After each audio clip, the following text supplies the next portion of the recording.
হরে কৃষ্ণ। সকল বৈষ্ণব চরণে আমার প্রণাম। ধন্যবাদ যারা জয়েন করেছেন আমাদের সাপ্তাহিক চৈতন্য চরিতামৃত ক্লাসে। আমরা এই আদি লীলাতে আছি। আদি লীলাতে আজকে আমরা প্রথম অধ্যায়ের 85 নম্বর শ্লোক থেকে পড়বো, রাইট? গত সপ্তাহে 84 নম্বর শ্লোকটা পড়েছিলাম, রাইট? তো শুরুতে আমরা জয় রাধা মাধবের মঙ্গলাচরণ দিয়ে শুরু করছি। জয় রাধা মাধবা কুঞ্জ বিহারী, জয় রাধা মাধবা কুঞ্জ বিহারী, জয় গোপীজন বল্লভ গিরিবরধারী, জয় গোপীজন বল্লভ গিরিবরধারী, যশোদানন্দন ব্রজজন রঞ্জন, যশোদানন্দন ব্রজজন রঞ্জন, যমুনা তীরাবনচারী, যমুনা তীরাবনচারী, জয় রাধা মাধবা কুঞ্জ বিহারী, জয় রাধা মাধবা কুঞ্জ বিহারী, হরে কৃষ্ণ হরে কৃষ্ণ কৃষ্ণ কৃষ্ণ হরে হরে, হরে রাম রাম রাম হরে হরে, হরে কৃষ্ণ কৃষ্ণ কৃষ্ণ কৃষ্ণ হরে হরে, হরে রাম রাম রাম রাম হরে হরে, জয় প্রভুপাদা প্রভুপাদা প্রভুপাদা, জয় প্রভুপাদা, জয় জয় প্রভুপাদ প্রভুপাদ প্রভুপাদ, জয় জয় প্রভুপাদ, নিতাই গৌরা হরি বল হরি বল হরি বল, নিতাই গৌরা হরি বল, নিতাই গৌরা হরি বল হরি বল হরি বল, নিতাই গৌরা হরি বল। ओम अज्ञानतिमिरन्धस्य ज्ञानाञ्जनशलाकाय चक्षुर्मिलितं येन तस्मै श्रीगुरुवे नमः। श्रीचैतन्यमनोभीष्टं स्थापितं येन भूतले स्वयं रूपा कदा मह्यं ददाति स्वपदान्तिकं वन्देऽहं श्रीगुरु श्रीयुतपदकमलं श्रीगुरुनवैष्णवांश्च श्रीरूपं साग्रजातं सहगण रघुनाथान्वितं तं सजीवं साद्वैतं सावधूतं परिजनसहितं कृष्णचैतन्यदेवं श्रीराधाकृष्णपादान् सहगण ललिता श्रीविशाखान्वितांश्च नमोऽयं विष्णुपादाय कृष्णप्रस्थाय भूतले श्रीमद् भक्तिवेदांत स्वामिनिति नामिने, नमस्ते सारस्वती देवे गौरवाणी प्रचारिणे निर्विशेष शून्यवादी पाश्चात्य देशतारिणे, वाञ्छाकल्पतरुभ्यश्च कृपा सिन्धुभ्येव च पतितानां पावनेभ्यो वैष्णवेभ्यो नमो नमः। नम महावदन्नाय कृष्ण प्रेम प्रदायते कृष्णाय कृष्ण चैतन्य नामने गौरीतिष्य नमो नमः। अनार्पितं चरिं चिरात् करुणावतीर्न कल समर्पयितं उन्नत उज्ज्वल रसं स भक्ति श्रिया, हरे पुरात सुंदर दुति कदम्ब संदीपिता सदा हृदय कांदरे स्फुरत वसचिनंदना, आजनुलंबिता भुजा कनकावदाता संकीर्तनाय कपितर कमलाय तक्षाओ, विश्वम्भर द्विज भारो जुग धर्म पालो वंदे जगत प्रिया करा करुणावतीर्न, पंचदत्मकं कृष्णं भक्तरूपस्वरूपकं भक्तवतारं भक्तकं नमामि भक्तशक्तिकं। जय श्री कृष्ण चैतन्य प्रभु नित्यानंद श्री अद्वैत गदाधर श्रीवासादि गौरभक्तवृंद। हरे कृष्णा कृष्ण कृष्ण हरे हरे, हरे राम राम राम हरे हरे, हरे कृष्णा कृष्ण कृष्ण हरे हरे, हरे राम राम राम हरे हरे, हरे कृष्णा कृष्ण कृष्ण हरे हरे, हरे राम राम राम हरे हरे।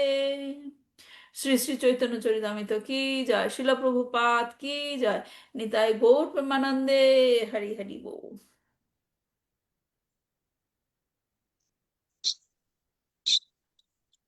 ওকে, তাহলে আমরা প্রশ্নগুলো দিয়ে শুরু করছি।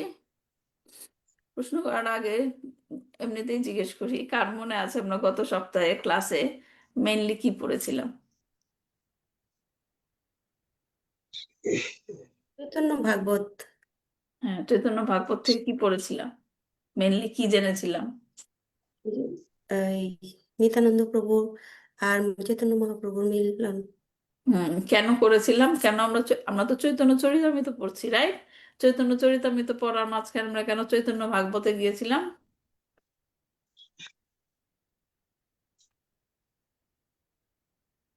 বলেন? লিঙ্কটা কেন, কোথায়, কেন পড়েছিলাম চৈতন্য ভাগবত?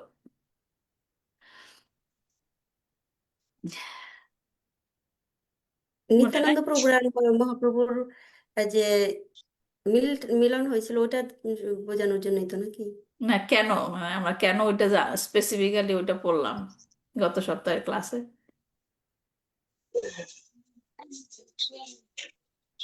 অন্ধকার দূর করার জন্য। না, লিঙ্কটা কেন আসলো, অন্ধকার লিঙ্কটা কেন আসলো? আমরা যে শ্লোকটা পড়ছিলাম চৈতন্য চরিতামৃততে, সেখানে বলা হচ্ছিল কি, চন্দ্র ও সূর্যের মতো চৈতন্য মহাপ্রভু এবং নিত্যানন্দ প্রভু একই একসাথে সাথে উদিত উদ্ভব হয়েছে। হয়েছে। হ্যাঁ, একসাথে, একসাথে মানেটা কি? কারণ তাদের জন্ম তো একসাথে হয়নি, রাইট? চৈতন্য মহাপ্রভুর যখন জন্ম হয়েছে তখন নিত্যানন্দ প্রভুর বয়স কত ছিল? 12। 12 বছর। হ্যাঁ, এবং তাদের আহ, তাহলে মানে কেন একসাথে উদিত হয়েছে কেন বলা হয়েছিল? হ্যাঁ, সেটা জানার জন্য আমরা মানে একসাথে উদিত মানে তাদের একসাথে যে মিলন, মানে দেখা হয়েছিল। হ্যাঁ, এবং সেটা কত ছিল তখন? চৈতন্য মহাপ্রভুর বয়স ছিল 20 এবং নিত্যানন্দ প্রভুর বয়স ছিল 32। 20 + 12 32। হুম। এবং সেই সময়টাকেই বলা হচ্ছে যে তারা একই সময় উদিত হয়েছিল, এবং সেই যে সময়টা যখন তাদের একসাথে দেখা হলো, সে যে বিশেষ সময়, সেটা চৈতন্য ভাগবতে সুন্দর করে বর্ণিত আছে। এর জন্য আমরা চৈতন্য ভাগবত থেকে পাঠ করেছিলাম। মনে পড়েছে সবার? হুম। আচ্ছা, ঠিক আছে, তাহলে আমরা যা যা পড়েছিলাম তার থেকে এখন আমরা প্রশ্নের মধ্যে যাই।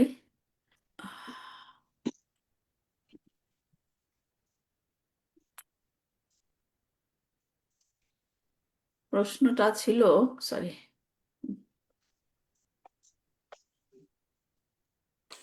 প্রশ্ন ছিল, প্রথম প্রশ্ন ছিল যে 83 নম্বর শ্লোকে, শ্লোকটা বের করে নি,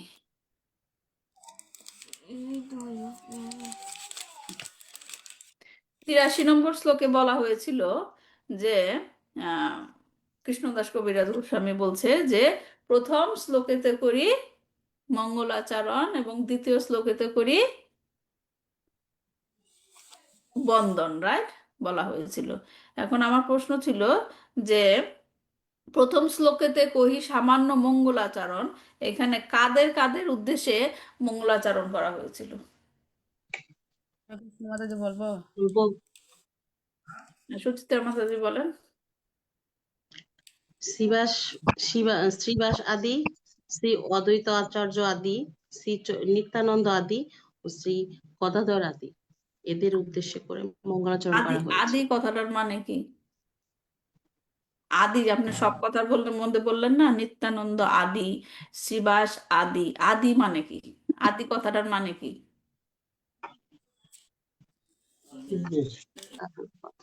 যেমন ধরেন এইখানে আমরা সবাই ক্লাসে জয়েন করেছি, রাইট? এখন যদি সবার নাম বলতে হয়, তার থেকে আমরা বলতে পারি কি, সুচিত্রা মাচাদি আদি ক্লাসে জয়েন করেছে। বুঝতে পারছেন? ও, মানে সুচিত্রা মাতাজি সহ আরো অনেকে ক্লাসে জয়েন করেছে। এখন যেহেতু আপনি সবার নাম স্পেসিফিক্যালি বলছেন, তাহলে আর আদি বলতে হবে না। যদি আমি বলতাম যে শ্রীবাস আদি, মানে শ্রীবাস সহ সবাই অনেকে, তাহলে আদি বলা হতো। শ্রীবাস আদি গৌর ভক্তবৃন্দ বলে না, শ্রীবাস আদি শ্রীবাস সহ আরো অনেকে। হ্যাঁ, তাহলে এখন আপনি কার কার নাম বললেন? শ্রীবাস, শ্রী হুম, অদ্বৈত আচার্য, শ্রী নিত্যানন্দ, শ্রী গদাধর। আর কেউ বাদ পড়েছে? হুম। মঙ্গলাচরণ কার কার নামে করেছিল? শালুকা মাতাজি বলেন। আমি আমি বলছি এখানে কৃষ্ণদাস কবিরাজ গোস্বামী গুরু, ভগবান, হুম, ভগবানের অবতার হ্যাঁ, এবং হুম, ভগবানের প্রকাশ, ভগবানের শক্তি এবং ভগবানের ভক্ত। হ্যাঁ, এই হলো মঙ্গলাচরণের যে ছয়টা বৈশিষ্ট্য যেটা আমরা পড়েছিলাম, ছয়টা বৈশিষ্ট্য তাদের সবার নামে মঙ্গলাচরণ করা হয়েছে। ঠিক আছে। আর দ্বিতীয় শ্লোকেতে বন্দনা করা হয়েছে, কাদের কাদের বন্দনা করা হয়েছিল? কৃষ্ণ মাতাজি বলবো, হ্যাঁ বলেন। শ্রী নিত্যানন্দ এবং শ্রী চৈতন্য মহাপ্রভু। হ্যাঁ, শ্রী চৈতন্য মহাপ্রভু এবং নিত্যানন্দ শ্রী দুইজনকে বন্দনা করা হয়েছে। আচ্ছা, তারপর 3 নম্বর প্রশ্নটা ছিল, এই যে শ্লোকটা আমরা পড়েছিলাম সেখানে সহোদিত একটা কথা ছিল, রাইট? সহোদিত কথাটার মানে কি? প্রিয়তোষ প্রভু বলেন। প্রিয়তোষ প্রভু বলেন, সহোদিত মানে কি? আমার তো মনে নাই। হ্যাঁ, আমি তো ক্লাসের শুরুতেই শুরুতেই ব্যাখ্যা করে দিলাম সহোদিত। উদিত মানে হচ্ছে একই সাথে উদিত। এই সময় হ্যাঁ, সহ উদিত। সহ উদিত মানে একই সাথে উদিত। একই সময়ে সমবেত। হ্যাঁ, একই সাথে উদিত। এবং সেটার ব্যাখ্যাটা আমি তো ক্লাসের প্রথম দিকে করে দিলাম। ঠিক আছে, মনে মনে থাক। সবাই বুঝতে পেরেছেন তো সহোদিত মানে কি? একই সাথে উদিত। কারা কারা উদিত হয়েছে? নিত্যানন্দ এবং চৈতন্য চৈতন্য মহাপ্রভু। মহাপ্রভু। মহাপ্রভু। হ্যাঁ, এখন এই যে সহাদিত ওই যে ঘটনাটা বর্ণনা করা হলো, এই শ্লোকে এই ঘটনাকে বিস্ময়কর বলা হয়েছে, রাইট? বিস্ময়কর। কেন বিস্ময়কর বলা হয়েছে? এর বলেন, আগে অন্য এটা কেউ বলেন। বলেন কৃষ্ণ মাতাজি, কৃষ্ণ বিস্ময়কর মানে এটা খুব আশ্চর্যজনক যে এরকম একই সময়ে দুজন একসঙ্গে যে উদিত হয়েছিলেন, এটা অন্য কোনো সময় এটা হয়নি আর কি। দুজন এবং মানে কি, মানে যেহেতু এক্সাম্পল দেওয়া হয়েছে কি চন্দ্র এবং নিত্যানন্দ সূর্য। সূর্য।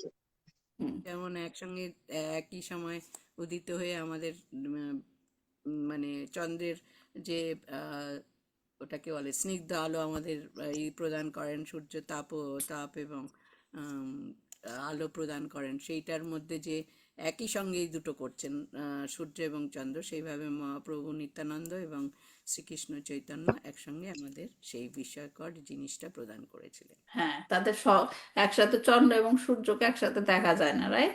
তো এই জন্য তাদের যে উদয়টাকে বলা হয়েছে বিস্ময়কর। ঠিক আছে। আর হ্যাঁ, হুম, মানে চন্দ্র আর সূর্যটা তো একসঙ্গে বোঝা যায় না, হ্যাঁ, কিন্তু হ্যাঁ, ওনাদের উদয়টা একসঙ্গে বোঝা গেছে, এটাই আর কি হ্যাঁ। বিস্ময়কর। তারপর বলা হচ্ছে তমনুদ কথাটার অর্থ কি? বুঝিয়ে বলুন। তমনুদ বুঝতে হবে কারণ আজকের পুরো ক্লাসটা তমনুদর ওপর। তমনুদ মানে কি? সমান অন্ধকার নাশ। অন্ধকার তো নাশক। হ্যাঁ, সুলেখা মাতাজি বলেন। ওয়েট ওয়েট ওয়েট, সুলেখা মাতাজি বলেন তমানুদ মানে কি? আনমিউট করেন।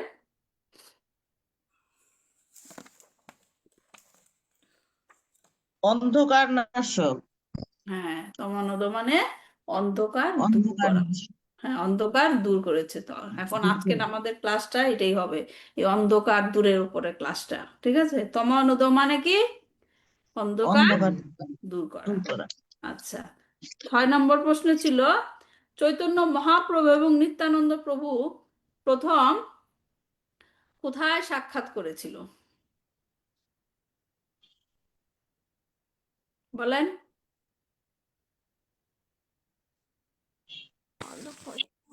কোথায় সাক্ষাৎ করেছিল চৈতন্য ভাগবতে?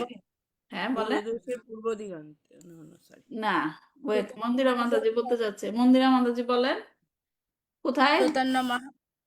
চৈতন্য মহাপ্রভু এবং নিত্যানন্দ প্রভু প্রথম সাক্ষাৎ হল নবদ্বীপে। আধ্যাত্মিক আনন্দ আকাঙ্ক্ষা প্রত্যাশা আরো বেড়ে যায়। অত এখানে অত বলছে ডিটেলস ডিটেলস দরকার নেই, কোথায় দেখা হয়েছিল নবদ্বীপের কোথায়? নবদ্বীপের কোথায়? হরে কৃষ্ণ মাতাজি, বলবো?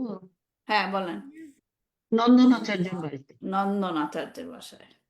নন্দন আচার্যের বাসায়, সেখানে নন্দন আচার্যের ভবন এখনো আছে, সেখানে গেলে মানে ওখানে ভিজিট করা যায়। নন্দন আচার্যের বাসায় নবদ্বীপে তাদের দেখা হয়েছিল। তারপর এই সাক্ষাৎ কেন এত তাৎপর্যপূর্ণ? এই যে সাক্ষাৎ হলো, এই সাক্ষাৎটা কেন এত তাৎপর্যপূর্ণ? ওই সাক্ষাৎ থেকে কি হয়েছিল? ওই ওনারা যে আমাদের যে অজ্ঞানতা এবং অন্ধকারে আমরা যে আচ্ছন্ন ছিলাম, সেই অজ্ঞানতার অন্ধকার ওনারা দুজনে দূরীভূত করে দিয়েছিলেন। কি করে এবং দিয়েছিলেন? লাস্টের লাইনটা কি বললেন? অজ্ঞানতার অন্ধকার হ্যাঁ, আমাদের দূরীভূত করে আমাদের জ্ঞানের প্রকাশ এবং পরম তত্ত্বজ্ঞানের আলোক দান করেছে। আর কেউ বলতে চান কেন এই সাক্ষাৎ এত তাৎপর্যপূর্ণ? হরে কৃষ্ণ মাতাজি, প্রণাম, বলবো? হ্যাঁ বলেন। আর শ্রী চৈতন্য মহাপ্রভু যখন ওই যে বেনু গীতের শ্লোক বললেন, বরাহ পিরান নটবর, তখনই শ্রী নিত্যানন্দ প্রভুর ভাব প্রকাশিত হয়ে গেল। হুম, তাতে কি হলো? তাতে দুইজনের নিত্যানন্দ প্রভুর স্বরূপ প্রকাশিত হলো আর কি, এবং এখান থেকে আস্তে আস্তে সংকীর্তন শুরু হলো। হ্যাঁ, এটি হলো মেন কথা, যে তারা তাদের নিত্যানন্দ প্রভুর যে কৃষ্ণ বলরাম তারা ছিল, রাইট, সেই জিনিসটা পুনরুদ্ধার হলো, এবং সেইখান থেকে তারা একসাথে কি শুরু করলো? হরিনাম হরিনাম। এর জন্যই সেই সাক্ষাৎটাই হচ্ছে গুরুত্বপূর্ণ। আগে সেই সাক্ষাতের পূর্বে সেটা কি ছিল? মানে হাইড ছিল, সুপ্ত ছিল, এবং সেটা শুরু হলো সেই সাক্ষাতের পর থেকে, সংকীর্তন যজ্ঞ শুরু হলো আর কি। ঠিক আছে, সবাই বুঝতে পেরেছেন? এখন আমরা পরবর্তী শ্লোকে যাব। আজকে আমরা 85 নম্বর শ্লোক থেকে পড়ব।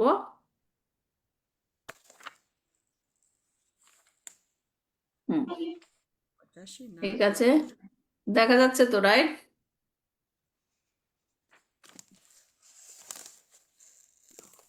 জিনিসটা সমস্যা হচ্ছে।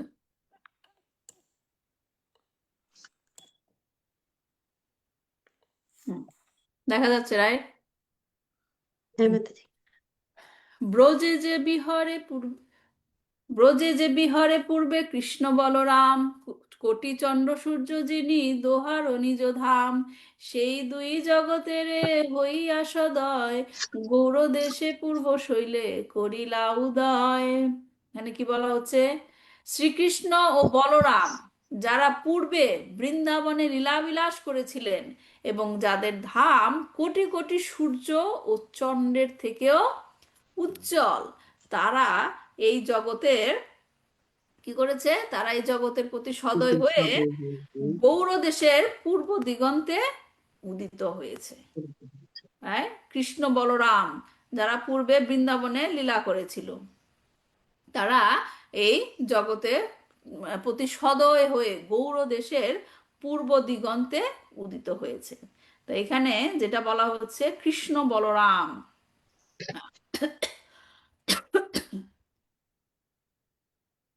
কৃষ্ণ বলরামের কথা বলা হয়েছে, যে চৈতন্য ভাগবতে আমরা গত ক্লাসে জেনেছিলাম, চৈতন্য মহাপ্রভু এবং নিত্যানন্দ প্রভুকে তার পূর্ব লীলার কথা মনে করিয়েছিলেন। কোন লীলা? বৃন্দাবন লীলা। এবং সেখানে নিত্যানন্দ প্রভু কে ছিল? বলরাম। এবং সেই কথাই কৃষ্ণদাস কবিরাজ এই শ্লোকে বলছেন, যে চৈতন্য মহাপ্রভু এবং নিত্যানন্দ প্রভু এখন গৌড় দেশে মানে কি? পশ্চিম বাংলা, গৌড় দেশে লীলা করছেন, এবং পূর্বে তারা বৃন্দাবনে লীলা করেছেন। যে লীলা গোলক বৃন্দাবনে কি? নিত্য লীলা। ব্রজেন্দ্র নন্দন যেই শচীসুত হইল, সেই বলরাম হইল নিতাই। ব্রজেন্দ্র নন্দন কৃষ্ণ হলো শচীসুত। শচীসুত মানে কি? সচিব সচী। নন্দন। শচীসুত মানে হচ্ছে শচী দেবীর পুত্র। পুত্র। শচীসুত হইল সেই বলরাম হইল নিতাই। হ্যাঁ, এখন সেই বৃন্দাবন ধাম যেখানে নাকি তাদের লীলা হয়, হ্যাঁ, কৃষ্ণ বলরামের নিত্য লীলা হয়, সেই ধাম কি কোটি কোটি সূর্যের চন্দ্রের থেকেও উজ্জ্বল। হ্যাঁ, কোটি সূর্য চন্দ্র যিনি দোহারও নিজ ধাম।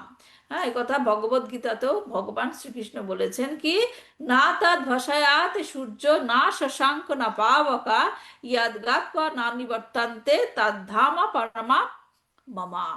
তার ধামের কথা শ্রীকৃষ্ণ বলেছেন যে সূর্য, চন্দ্র, অগ্নি বা বিদ্যুৎ আমার সেই পরম ধামকে আলোকিত করতে পারে না। এটা ভগবদ গীতার 15 নম্বর অধ্যায় 6 নম্বর শ্লোক।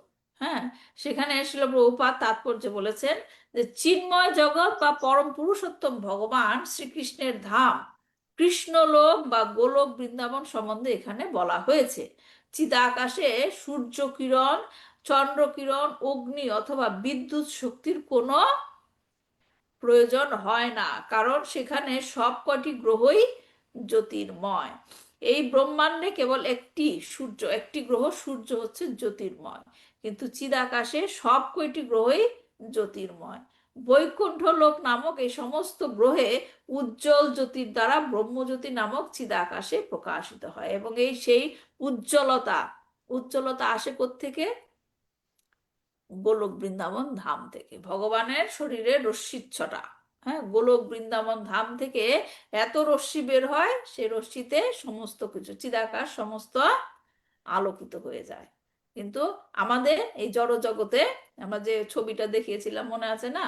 হ্যাঁ, উপরে সব আলোকিত, কিন্তু আমাদের এই ম্যাটেরিয়াল ওয়ার্ল্ডে যখন নাকি মহত্তত্ত্ব মেঘের মতো সৃষ্টি হয়, তখন এই জড় জগৎ কি হয়ে যায়? অন্ধকার হয়ে যায়। হ্যাঁ, অন্ধকার হয়ে যায়, এবং এখানে আলোর জন্য কিসের প্রয়োজন হয়? সূর্যের প্রয়োজন হয়, চন্দ্রের প্রয়োজন হয়। তো সেই ধাম যেখানে কৃষ্ণ বলরাম নিত্য লীলা করছে, সেই ধাম হচ্ছে কি কোটি কোটি চন্দ্র সূর্যের থেকেও উজ্জ্বল। তারপরের লাইনে কি বলছে? সেই দুই জগতের হইয়া সদয় গৌর দেশে পূর্ব শৈলে করিলা উদয়। গুরুত্বপূর্ণ কথা। তারা সেই গোলক বৃন্দাবন ধাম থেকে এইখানে কেন এসেছে? সেই দুই সেই দুই মানে গৌরাঙ্গ মহাপ্রভু এবং চৈতন্য মহাপ্রভু, সেই দুই জগতের হইয়া সদয়, এই জগতের প্রতি সদয় হয়ে তারা এখানে নেমে এসেছে। হ্যাঁ, কি কারণে? জড়জগতের প্রতি সদয় হয়ে, জড়জগতে আমরা আছি, আমাদের প্রতি সদয় হয়ে। ভক্তিবিনোদ ঠাকুর কি বলেছেন? গোপীনাথ তুমি কৃপা পারবার জীবের কারণে আসিয়া প্রপঞ্চে লীলা কইলে সুবিস্তার। হ্যাঁ, প্রপঞ্চে মানে কি? এই জড়জগৎ। হ্যাঁ, জীবেরও কারণে, এই জীবদের কারণে আসিয়া প্রপঞ্চে, হ্যাঁ, এই প্রপঞ্চে এই জড়জগতে আসিয়া কি করলে তুমি? লীলা কইলে সুবিস্তার, বিভিন্ন ধরনের লীলা করলে। হ্যাঁ, তা কাদের জন্য তাহলে এসেছে? আমাদের জন্য, আমাদের প্রতি সদয় হয়ে, হ্যাঁ, এই পতিত আত্মাদের উদ্ধার করার জন্য। হ্যাঁ, শ্রীকৃষ্ণ চৈতন্য প্রভু জীবে দয়া করি সপার্শ্বদ স্বীয় ধামে সহ অবতারী অত্যন্ত দুর্লভ প্রেম করিবারে দান শিখায় শরণাগতি ভকতের প্রাণ। হ্যাঁ, শ্রীকৃষ্ণ চৈতন্য মহাপ্রভু কি করেছেন? পতিত আত্মাদের প্রতি করুণা প্রদর্শন করে তিনি শুধু একা আসেন নাই, সপার্শ্বদ স্বীয় ধাম। সপার্শ্বদ মানে, পার্শ্বদ মানে কি? যে আমরা এখানে পড়লাম নিত্য পার্শ্বদ, এত কিছু জানলাম, নিত্য পার্শ্বদ, তারপর তার ভক্ত শক্তি সবকিছু সে পার্শ্বদদের নিয়ে, এবং আর কি নিয়ে এসেছে? স্বীয় ধাম। তার স্বীয় ধাম মানে কি? নিজের ধাম সহ এখানে অবতীর্ণ হয়েছে। হ্যাঁ, এবং কি করুণা প্রদর্শন করেছে এসে? কি করুণা? অত্যন্ত দুর্লভ প্রেম পরিবারে দান। দুর্লভ প্রেম কোনটা? মুক্তি। হ্যাঁ, গোলকেরও প্রেমধন হরিনাম সংকীর্তন। হ্যাঁ, যেটা শুধুমাত্র গোলকেই পাওয়া যায়। হ্যাঁ, গোলক কত উপরে, ছবি দেখাচ্ছিলাম না, সে গোলক কত উপরে, সে গোলকের প্রেম ধন কি? হরিনাম সংকীর্তন। সেই হরিনাম সংকীর্তন গোলক বৃন্দাবন থেকে ডাইরেক্ট কোথায় নিয়ে এসেছে? এই এই জড়জগৎ। ধরা ইজি? গোলক বৃন্দাবনের জিনিস এখানে পাওয়া এত ইজি না, কিন্তু তিনি নিয়ে এসেছেন আমাদের জন্য, আমাদের প্রতি করুণা প্রদর্শন করার জন্য, আমাদেরকে উদ্ধার করতে হবে। হ্যাঁ, তাহলে মহামন্ত্র কত গুরুত্বপূর্ণ, মহামন্ত্র চ্যান্ট করা, বুঝতে পারছেন? এটা গোলকের প্রেম ধন, সেইখান থেকে সরাসরি এখানে নিয়ে এসেছে। এবং আমরা যখন এখানে এই জড়জগতে বসে চ্যান্টিং করব, হরিনাম সংকীর্তন করব, সেটা কোথায় ডাইরেক্টলি গিয়ে পৌঁছাবে? গোলক বৃন্দাবন। গোলক বৃন্দাবনে। তার মানে মহামন্ত্র চ্যান্টিং এর মাধ্যমে সরাসরি গোলক বৃন্দাবনে কৃষ্ণের সাথে কানেকশন হচ্ছে। এখান থেকে ফোন করছেন, কৃষ্ণ ধরছে এখানে। হ্যাঁ, তাহলে মহামন্ত্র চ্যান্টিং এর জন্য কত গুরুত্বপূর্ণ। এবং সেটা কে নিয়ে এসেছে? মহাপ্রভু। চৈতন্য মহাপ্রভু। মহাপ্রভু। এবং সে এসে কি করেছে? দেখে দেখে দিয়েছে সবাইকে, যে না এটা ও কৃষ্ণ ভক্ত, ওকে দিব, ও কৃষ্ণ ভক্ত, ওকে দিব, ও কৃষ্ণ ভক্ত না, ওকে দিব না, এমন ভাবে ডিস্ট্রিবিউট করেছে? না, অকাতরে প্রেম বিলিয়েছে। জাতি ধর্ম নির্বিশেষে সবার জন্য তিনি অকাতরে সেই প্রেম ধন বিলিয়েছেন। বিলিয়েছে। দীনহীন যত ছিল হরি নামে উদ্ধার। হ্যাঁ, হরি নামে উদ্ধার ইলো, তার সাক্ষী কারা? জগাই মাধায়, তার সাক্ষী জগাই মাধায়। হ্যাঁ, তারপর কি বলা হচ্ছে? শ্রীকৃষ্ণ চৈতন্য আর প্রভু নিত্যানন্দ, যাহারও প্রকাশে সর্ব জগত আনন্দ। শ্রীকৃষ্ণ চৈতন্য মহাপ্রভু এবং শ্রী নিত্যানন্দ প্রভুর আবির্ভাবের ফলে সমস্ত জগৎ কি হয়েছে? আনন্দে পরিপূর্ণ হয়েছে। তাদের আবির্ভাবের ফলে সমস্ত জগৎ আনন্দে পূর্ণ হয়েছে। নিত্যানন্দ, নিত্যানন্দ কথার মানে কি? নিত্য যোগানন্দ।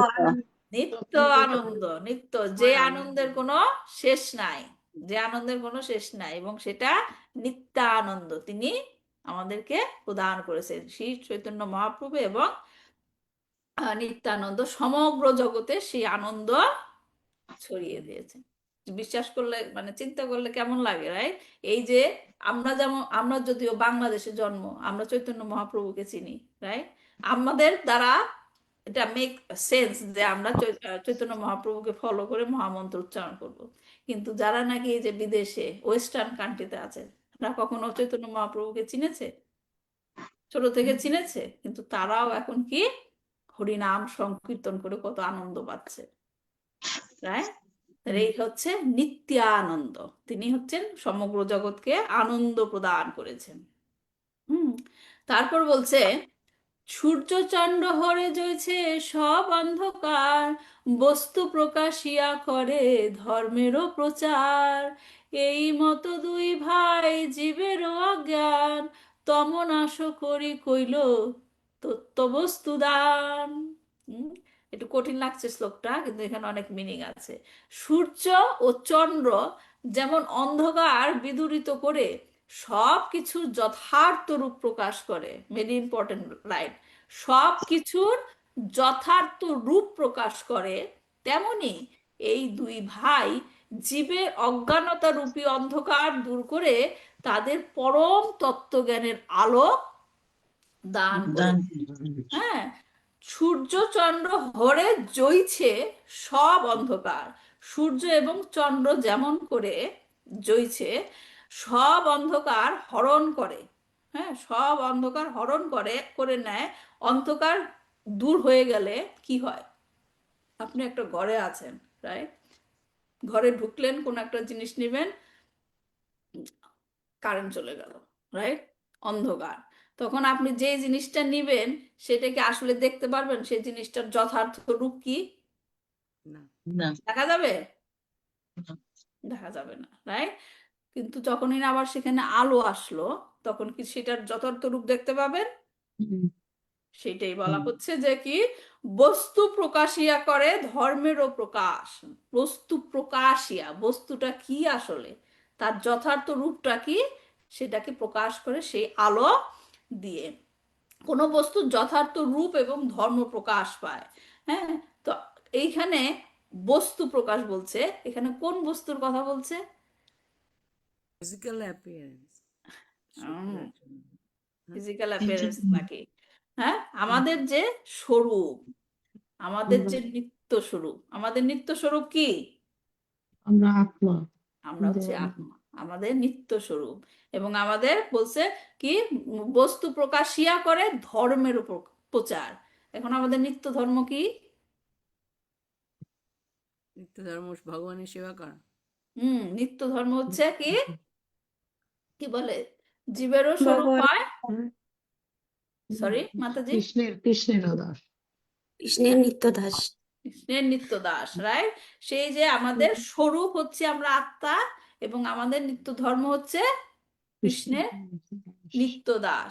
হ্যাঁ, এখন সেই যে স্বরূপ ধীরে ধীরে কি হয়ে গেছে, অজ্ঞানতার অন্ধকারে কি হয়ে গেছে, ঢেকে গেছে।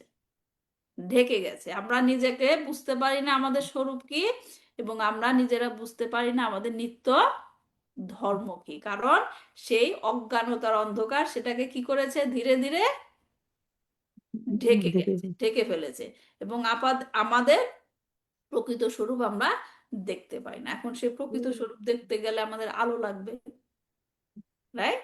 সেই আলোয় এখানে দিচ্ছে। এই মতো দুই ভাই জীবের অজ্ঞান, এইভাবে অন্ধকার যেমন দূর করে, এইভাবে তারা, এই দুই ভাই জীবের যে অজ্ঞান সেটা দূর করেছে। কি করে? তমনাশ করি কইল তত্ত্ববস্তু দান। অজ্ঞতার অন্ধকারকে নাশ করে পরম সত্যের, যেটা নাকি পরম সত্য, সেটার জ্ঞানের আলো দান করে। হ্যাঁ, তাহলে এই হলো চন্দ্র এবং সূর্যের কাজ, অন্ধকার সরিয়ে আলো প্রকাশ করা, অজ্ঞানতাকে দূর করে জ্ঞানের আলো প্রকাশ করা। তার মানে এখানে কয়টা কাজ করছে, কয়টা কাজ করছে? স্বরূপ প্রকাশ এবং মানে অজ্ঞানতা দূর করে হ্যাঁ, পরম তত্ত্ব লাভ করা। দুইটা কাজ করছে। একটা হচ্ছে অজ্ঞানতার অন্ধকার দূর করছে, আর সাথে সাথে কি করছে, আলো প্রকাশ করে। জ্ঞানের প্রকাশ করছে। অন্ধকার দূর করছে, শুধুমাত্র অন্ধকারই দূর করছে না, তার সাথে কি করছে, জ্ঞানেরও প্রকাশ হচ্ছে। দুইটা কাজ। হ্যাঁ, তো এখন এই যে আমরা বারবার বলছি শুধুমাত্র যে অজ্ঞানতার অন্ধকার, অজ্ঞানতার অন্ধকার, সেইটা আসলে কি, সেইটা আসলে কি, সেটা আসলে আমরা জেনেছি যে আম, আমাদের যে স্বরূপ আমরা জানি না, ভগবান শ্রীকৃষ্ণ কি জানি না। তো এটা আমাদের অজ্ঞানতার অন্ধকার। কিন্তু সেটা আসলো কি করে, রাইট? সেই অজ্ঞতা আমাদের মধ্যে সৃষ্টি হলো কি করে, সেইটা ব্যাখ্যা 90 থেকে 94 শ্লোক পর্যন্ত করা হবে। ঠিক আছে, তা আমরা পড়ছি। অজ্ঞানতমের নাম কহিয়ে কৈতব, ধর্ম অর্থ কাম মোক্ষ বাঞ্ছাদি সব। চম্পকলতা মাতাজি, আমি আপনার মাইকটা মিউট করছি, নাহলে আপনি মানে একটু নয়েজ কম হলে ভালো হয়, ক্লাসের মধ্যে তো।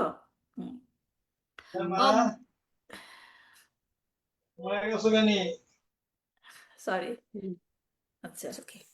অজ্ঞানতমের নাম কহিয়ে কৈতব, ধর্ম অর্থ কাম মোক্ষ বাঞ্ছাদি সব। এই জায়গা থেকে একটু ভালো করে শুনবেন, এটা খুব গুরুত্বপূর্ণ। আমাদের আমাদের যে জড়জগতে আমরা আছি, কেন পারছি না বের হতে, কেন পারছি না বের হতে, সেটা এখানে সুন্দর মতো বর্ণনা করা হচ্ছে। এখানে বলা হচ্ছে অজ্ঞানতার অন্ধকারকে বলা হয় কৈতব বা প্রতারণার পন্থা, যা শুরু হয় ধর্ম, অর্থ, কাম এবং মোক্ষ আদির মাধ্যমে। ধর্ম, অর্থ, কাম এবং মোক্ষ আদির মাধ্যমে। তো এখানে অজ্ঞানতার অন্ধকারকে কি বলা হচ্ছে? প্রতারণার পন্থা। পন্থা। প্রতারণার পন্থ, যার আরেকটি নাম দেওয়া হয়েছে কি? কৈটব ধর্ম। হইতে হবে। হ্যাঁ, এই টার্মটা মনে রাখবেন, কৈটব ধর্ম। কি নাম? হইতে হবে। ওই তো কৈটব ধর্ম। হ্যাঁ, টব না টব? হ্যাঁ, সরি, এখানে ওই থ তো নেই। কৈটব। কৈটব। আসলে সংস্কৃতে উচ্চারণ করতে গেলে হয় কৈটব। কৈটব। হ্যাঁ, সংস্কৃতে কৈটব। সংস্কৃতে উচ্চারণ করতে গেলে হয় কৈটব। এই জন্য আমার মুখে চলে আসে এটা। ধর্ম অনুশীলনের, যেখানে বলা হচ্ছে ধর্ম অনুশীলন, সে ধর্ম অনুশীলনের পন্থাকে কিভাবে প্রতারণার পন্থা বলা হয়? ধর্ম পাঠ প্র্যাকটিস করছে নাই, ধর্ম প্র্যাকটিস তো ভালো জিনিস, কিন্তু এখানে বলা হচ্ছে কি ধর্ম অনুশীলনের পন্থা প্রতারণার পন্থা। তো এইখানে আমরা শিখবো কেন ধর্ম অনুশীলনের পন্থা প্রতারণার পন্থা। এখন আমাকে বলেন আপনারা, প্রতারণা করা মানে কি? বলে যে না, তুমি আমার সাথে, সে আমার সাথে প্রতারণা করেছে, সে ওর সাথে প্রতারণা করেছে। প্রতারণা মানেটা লোক কি? ঠকানো, ঠকানো মানুষকে। হ্যাঁ, মানেটা কি? লোক ঠকানো মানে কি করে? উদ্দেশ্য কি থাকে? কথা বললে তাকে করে, প্রলুব্ধ করে। কঠিন ভুল কঠিন পথে বাংলা বলেন কেন, সহজ ভুল সহজ পথে ভাবে বলেন। ভুল মানে, পথে চালায়, হ্যাঁ, ভুল ভুল পথে পথে পরিচালিত করে। হ্যাঁ, কিন্তু উদ্দেশ্য কি থাকে? তাকে উদ্দেশ্য তার ঠক লক্ষ্যে পৌঁছাতে দেবে না, অন্যদিকে নিয়ে যাবে, ভুল ভুল জিনিস শেখাবে। ভুল জিনিস শিখাবে, কিন্তু তার নিজের নিজের উদ্দেশ্যটা কি, তার কি গেম? এর উদ্দেশ্য সফল নিজের করার স্বার্থ জন্য তাকে স্বার্থ ভুল সিদ্ধি পথে করে। চালায়। স্বার্থ সিদ্ধি করা। সিদ্ধি করে। এটাই হলো মেইন পয়েন্ট, প্রতারণার মেন। আমার যদি কোনো স্বার্থ সিদ্ধির উদ্দেশ্য না থাকে, তাহলে কি আমি প্রতারণা করতে যাব? হুম। তাহলে আমার উদ্দেশ্যটা কি? আমার মধ্যে প্রথম কি থাকতে হবে? যদি প্রতারণা করি, ভগবান যেন আমাকে দিয়ে না করায়, তাহলে আমাদের প্রথম উদ্দেশ্য, টার্গেটটা কি থাকে? স্বার্থ সিদ্ধি। হুম। রাইট? যখনই মানুষের মধ্যে স্বার্থ সিদ্ধির ভাব আসে, তখনই প্রতারণা করে। রাইট? শুধু নিজের গেইন, আমার কি হবে, আমি কি পাবো, অন্যের কারোর কথা কোনো কিছু চিন্তা করে চিন্তা না। করেন না। তো এখন প্রতারণা হচ্ছে এরকম যে, অনেক সময় দেখা যায় আপাত দৃষ্টিতে ভালো কাজও করছে দেখতে মনে হয়, কিন্তু তার উদ্দেশ্য হলো স্বার্থ সিদ্ধি। মানে আরেকজনকে প্রলোভন দেখিয়ে অন্য কাজ করাচ্ছে, যে তোমার এটা ভালো হবে, তোমার এটা ভালো হবে। রাইট? আপাত দৃষ্টিতে মনে হচ্ছে ভালো কাজ, কিন্তু উদ্দেশ্য স্বার্থ। হলো কি? স্বার্থ সিদ্ধি। স্বার্থ যেমন সিদ্ধি। ধরেন দুর্যোধন করেছে। রাইট? মনে হয় না যে কর্ণকে সে কত সাহায্য করেছে, একটা দেশে রাজা বানিয়ে দিয়েছে তাকে। সবাই তাকে যখন হিউমিলেট করছিল, সুতপুত্র বলে, সেই তাকে উঠিয়ে নিয়ে এসেছিল। রাইট? মনে হয় না হুম। দুর্যোধন হুম। কত ভালো কাজ করেছে কর্ণের জন্য, কিন্তু তার উদ্দেশ্য কি ছিল? ওকে যুদ্ধে স্বার্থ লাগানো। সিদ্ধি। হুম। স্বার্থ সিদ্ধি। এখন ওই দিক থেকে চিন্তা করলে মনে হয় না যে দুর্যোধন কর্ণকে প্রতারণা করেছে? হুম। হুম। তো হুম। এইটাই হচ্ছে প্রতারণা। তার মানে প্রতারণার মেইন উদ্দেশ্যটা কি? স্বার্থ স্বার্থ সিদ্ধি, সিদ্ধি। আমি কিছু পাবো। তো এইখানে যে প্রতারণা বা কৈটব ধর্মের কথা বলা হচ্ছে, তার উদাহরণ দেওয়া হয়েছে। মানে সেটা শুরু হয় কোথা থেকে? ধর্ম, অর্থ, কাম কাম। এবং হুম। মোক্ষকে। হুম। হ্যাঁ, এখন এই যে ধর্ম, অর্থ, কাম, মোক্ষ, এটা হচ্ছে বেদের বিষয়বস্তু। বেদে এগুলা শিখানো হয়, তবু এদেরকে প্রতারণার প্রক্রিয়া বলা হচ্ছে। কেন? কারণ এগুলা প্রয়োগের মাধ্যমে মানব জীবনের যে আসল উদ্দেশ্য, সেটা পূরণ হয় না। মানব জীবনের আসল উদ্দেশ্য কি? কৃষ্ণ প্রেম। হুম, মানব জীবনের আসল উদ্দেশ্য হচ্ছে ভগবানের কাছে পৌঁছে যাওয়া, বা ভগবানের প্রতি যে আমাদের ভালোবাসা, সেটা জাগ্রত করা, সুপ্ত আছে সেটাকে জাগ্রত করা। কিন্তু এই ধর্ম, অর্থ, কাম, মোক্ষ যদিও বেদে দেওয়া হয়েছে, এর মাধ্যম দিয়ে যাওয়া যাবে, কিন্তু এর দুর্প্রয়োগের দ্বারা মানুষ তার জীবনের লক্ষ্য থেকে দূরে চলে যায়। হ্যাঁ, কারণ ধর্ম, অর্থ, কাম, ধর্ম, অর্থ, কাম, এটা হচ্ছে কি? কর্মকাণ্ডের অংশ। বুঝতে পেরেছেন? হুম। ধর্ম, অর্থ, কাম হচ্ছে হুম। কর্মকাণ্ডের অংশ, এবং মোক্ষ জ্ঞান হচ্ছে কি? জ্ঞান কাণ্ডের অংশ। ভগবদ গীতায় পড়েছেন, রাইট? কর্মকাণ্ড মানে কি? ধর্ম। কর্মকাণ্ড মানে কি বলেন? কেউ জানেন না? কর্মকাণ্ড মানে হচ্ছে যখন কোনো কাজ করা হয় ফলের আশা করে। ফলের আশা করে যখন কোনো কাজ করা হয়, সেটা পূজার্চনাই হোক, বৈদিক জিনিসপাতি হোক, ধর্ম অনুষ্ঠান যাই করা হোক, যদি সেখানে ফলের আশা করে কাজ করা হয়, সেটা হবে কি? তখন কর্ম কর্মকাণ্ড। কর্মকাণ্ড। এখন বিশাল পূজা দিল, লক্ষ্মী দেবীর পূজা, হ্যাঁ, কিন্তু উদ্দেশ্য কি? আমি পূজা দিলে কি হবে? লক্ষ্মী দেবী আমার প্রতি প্রসন্ন হয়ে আমার ঘরে অধিক ধনাদি প্রদান করবে, তাই? তার মানে গিভ অ্যান্ড টেক, বিজনেসের মতো। আমি তোমাকে কিছু দিয়েছি, তুমি আমাকে কিছু দাও। দাও না?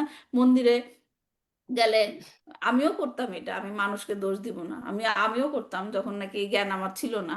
কৃষ্ণকে বলতাম যে আমার যদি এটা হয়, আমি তোমার জন্য উপবাস করব, আমি তোমাকে 5 ফল ভোগ দিব।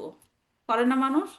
হ্যাঁ, নারকেল নারকেল ভাঙে, তার কত কিছু করে, রাইট? এটা আমার হয়েছে তাই আমি এটা দিলাম। কিন্তু কৃষ্ণের কি এগুলো দরকার আছে? কৃষ্ণ কি বসে আছে 5 ফল ভোগ আমাকে দিবে, আমি গ্রহণ করব? কৃষ্ণের কি একটা নারকেলের দরকার আছে? কিন্তু আমরা কৃষ্ণকে কি ঘুষ দিতে চাই, তুমি আমাকে এটা দিয়েছো, আমি তোমাকে দিলাম, রাইট? এই যে গিভ অ্যান্ড টেক, এটা যখন করা হয় ধর্ম অনুষ্ঠান হলেও, সেটা কি হয়? ফলের আশা। কর্মকাণ্ড। কর্মকাণ্ড, রাইট? আর মোক্ষ জ্ঞান, সেটা হচ্ছে কি? মোক্ষ হচ্ছে মোক্ষ প্রাপ্তি, সেটা হচ্ছে জ্ঞান কাণ্ডের অংশ। জ্ঞান হলো যে আমার এই জড়জগতে কোনো কিছুই মানে ফ্রাস্ট্রেশন হয়ে গেল, হ্যাঁ, সব কিছুর মধ্যে, হ্যাঁ, তখন কি হলো? যা সব কিছু ছেড়ে ছুড়ে দিয়ে আমি কি হয়ে যাব? বিলীন হয়ে যাব। সেইখানেও কি স্বার্থ সিদ্ধি, রাইট? আমি আমার জন্য চিন্তা করছি যে আমি এত কষ্ট সহ্য করতে পারছি না, আমি চলে যাব, সেখানেও স্বার্থ সিদ্ধি, রাইট? এখন সেই মোক্ষ হচ্ছে কি? জ্ঞান কাণ্ডের অংশ। তা ধর্ম মানে কেবল কিছু ধর্মীয় আচার অনুষ্ঠান পালন করা নয়। এই অর্থ হলো ধর্ম পালনের দ্বারা জীবনকে প্রকৃতির সামঞ্জস্যপূর্ণ করে তোলা। মানে একটা আমার যে মানব জীবন পেয়েছি, একটা লিমিটেশন আছে, একটা বাউন্ডারি আছে, হ্যাঁ, এর জন্য ধর্ম আচরণ করতে হয়। যেটা আমার ধর্ম বিরোধী কাজ, আমি করব না, তাই এর জন্য ধর্ম পালন করা হয়। হ্যাঁ, আবার জীবনে যখন অর্থ আসে, হ্যাঁ, তা নিয়ে স্বচ্ছন্দ এবং পরিকল্পিত জীবন পালন করা উচিত। মানে অর্থ আমাদের জীবনে চলতে গেলে তো অর্থ লাগবে, রাইট? সেটা পাওয়ার মানে কি? সেটা নিয়ে যেন আমরা পরিকল্পিত জীবন যাপন করতে পারি। তার মানে এই নয় যে অর্থের পিছনে ছুটে নিজেকে কি করে দিব, মানে ওইটাই হচ্ছে আমার উদ্দেশ্য, সেইটা নয়। অর্থ রোজগার করার উদ্দেশ্য হচ্ছে আমার জীবনটাকে আমি পরিকল্পিত করব। ধর্ম অনুষ্ঠান পালন করাটা কি? নিজের জীবনটাকে ধর্ম আচরণের মধ্যে রাখবো। অর্থ উপার্জন করা মানে জীবনটাকে পরিকল্পিত রাখবো, এবং যখন তা কামে পরিণত হয়, কাম মানে কি? কাম বাসনা, কামে পরিণত হয়, তখন আমাদের করতে হবে, কিন্তু ইন্দ্রিয় তৃপ্তি করতে হবে, কিন্তু সেটা কি করতে হবে? নিয়ন্ত্রিত। বুঝতে পারছেন? তাহলে বেদে যে বর্ণিত আছে ধর্ম অর্থ কাম সবকিছুই করতে হবে, কিন্তু নিয়ন্ত্রিত। কিন্তু কিছু মানুষ এই যে বেদের পুষ্পিত বাক্য, এগুলো তো বেদেই আছে, রাইট? বেদের পুষ্পিত বাক্য, এটা করলে এটা হবে, এটা হলে এটা হবে, এতটাই ডুবে যায়, তখন কেবল ধর্ম অর্থ কামের জালে আটকা পড়ে যায়। হ্যাঁ, ধর্ম পালনটাকে তারা শুধু মনে করে কিছু পাওয়ার আশা। হ্যাঁ, এবং ধর্ম পালন করে যদি কোনো অর্থ উপার্জন করে, তখন তাদের আরো চাহিদা বেড়ে যায়, আরো অর্থ করব। এবং অর্থের যখন প্রচুর পরিমাণে অর্থ হয়, তখন তাদের কি? কাম ও বাসনা বেড়ে যায়, রাইট? তো তারা এইটার মধ্যে এত ডুবে যায় যে ধর্ম অর্থ কামের জালে নিজেকে আটকিয়ে ফেলে। হ্যাঁ, তো তাদের এই ইন্দ্রিয় তৃপ্তি করার জন্য তারা সেই দিকে ঝুঁকে পড়ে, কিন্তু সেইটা কিন্তু বেদের উদ্দেশ্য নয়, সেটা অনুমোদিত নয়। ভগবান শ্রীকৃষ্ণ এসব লোকদের সম্বন্ধে বলেছেন, তারা হচ্ছে কি? আমি পাশ্চিত্তা, অল্প অল্প বুদ্ধি সম্পন্ন। কি বলছে ভগবান সেখানে? বিবেক বর্জিত লোকেরাই কেবল বেদের পুষ্পিত বাক্যে আসক্ত হয়ে স্বর্গসুখ ভোগ, উচ্চকুলে জন্ম, ক্ষমতা লাভ আদি সকাম কর্মকেই জীবনের চরম উদ্দেশ্য বলে মনে করে।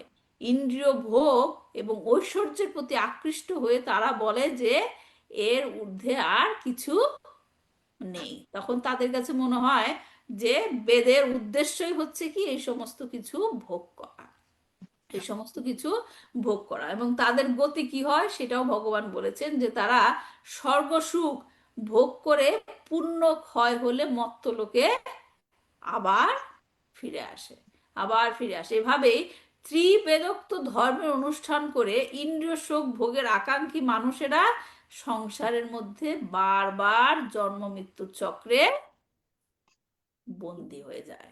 রাইট?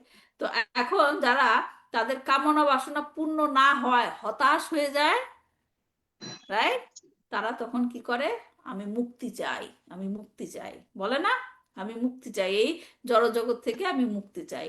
এমন সেটা কিরকম মুক্তি তারা চায়? কিরকম মুক্তি চায়? তারা হচ্ছে কি বিলীন হয়ে যাবে, আমার কোনো অস্তিত্বই থাকবে না, আমি এত কিছু আর টেক কেয়ার করতে পারছি না, এসব আমি আর নিতে পারছি না, আমার অস্তিত্বটাই তারা বিলীন হয়ে করে নিতে চায়। এবং সেটাকে কি বলে? মুক্তি। কি মুক্তি? সাযুজ্য মুক্তি। হ্যাঁ, সাযুজ্য মুক্তি। সাযুজ্য মুক্তি। কয় রকমের মুক্তি আছে? ভাগবতমে উল্লেখ আছে 5 রকমের। রাইট? মনে আছে কারোর নাম? সাযুজ্য, শালক্য, সারূপ্য, ষষ্ঠী, আরেকটা বলে গেছি, আরেকটা সামীপ্য। সামীপ্য। হ্যাঁ, মানে কি বুঝেন এগুলা সবগুলা? মুক্তি মানে মুক্তি মানে না, মানে ওই রকম সাযুজ্য মানে তার কাছে বিলীন হয়ে যাওয়া, শালক্য হলো তার লোকে একসঙ্গে থাকা, আর সারূপ্য তার রূপ ধারণ করা, যারা বৈকুণ্ঠে থাকে নারায়ণের রূপ ধারণ করেছে, আর সামীপ্য মানে তার কাছাকাছি থাকা, সবসময় আরেকটা থাকা। আর একটা ষষ্ঠী। শাস্তি দিলে তার যত ঐশ্বর্য আছে হ্যাঁ, সেই রকম লোকে সেই ঐশ্বর্য রকম। থাকে। কিন্তু এর মধ্যে সবচেয়ে নিকৃষ্ট মুক্তি কোনটা? ভগবানের সাধু সঙ্গে এই বিলীন হয়ে সাযুজ্য। যাওয়া। সাযুজ্য, সাধু যেটা নাকি ইম্পার্সোনাল নৈবাত্তিক সাযুজ্য মুক্তি। সুতরাং তারা যে ধর্ম, অর্থ, কাম, মোক্ষ, এদেরকে বলা হয় পুরুষার্থ। এরা পালন করছে পুরোটাই কি কামনা বাসনার অধীনে।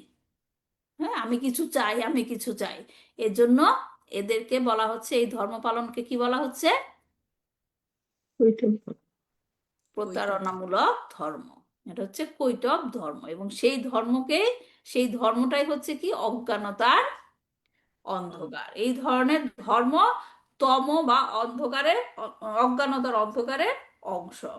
গৌরাঙ্গ মহাপ্রভু এবং নিত্যানন্দ প্রভু এই ধরনের প্রতারণামূলক ধর্ম এবং অজ্ঞানতার অন্ধকারকে নাশ করার জন্য চন্দ্র এবং সূর্য রূপে উদিত হয়েছে।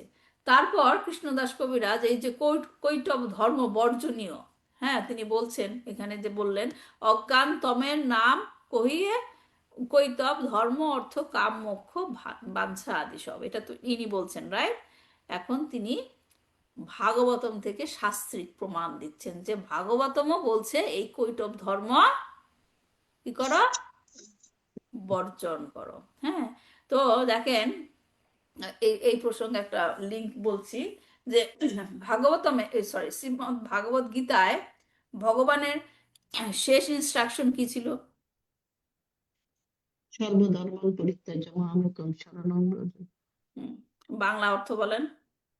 সমস্ত ধর্ম ত্যাগ করে দিয়ে তুমি আমার শরণাপন্ন হও। সমস্ত ধর্ম ত্যাগ করতে বলেছে, রাইট?